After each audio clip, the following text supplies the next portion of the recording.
Yogesh Patel, Dudhsagar dairy vice chairman. આજે મારી board બેઠક હતી. બોર્ડ બેઠકની અંદર અમુક પ્રશ્નોત્તરી હતી. મારી જોડે અમુક મુદ્દાઓ હતા. ચેરમેનશ્રીને અને એમડીશ્રીને મારા પૂછવાના હતા. એટલે મેં પૂછતો હતો.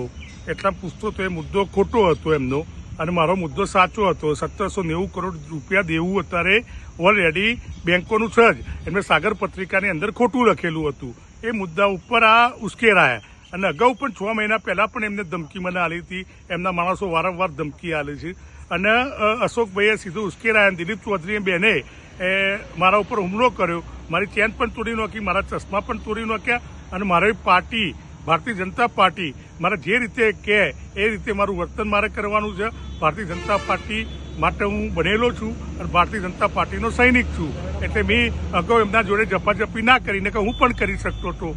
પણ હું પણ એક પાટીદાર દીકરો છું. હું પણ મારી શકતો હતો. પણ પાર્ટીના કારણે પાર્ટીની ઇમેજ ખરાબ ના થાય એના માટે હું કંઈ પણ કરી ના શક્યો. અને મેં એફઆઈઆર કરવા માટે બી ડિવિઝનમાં પણ અરજી કરી દીધી.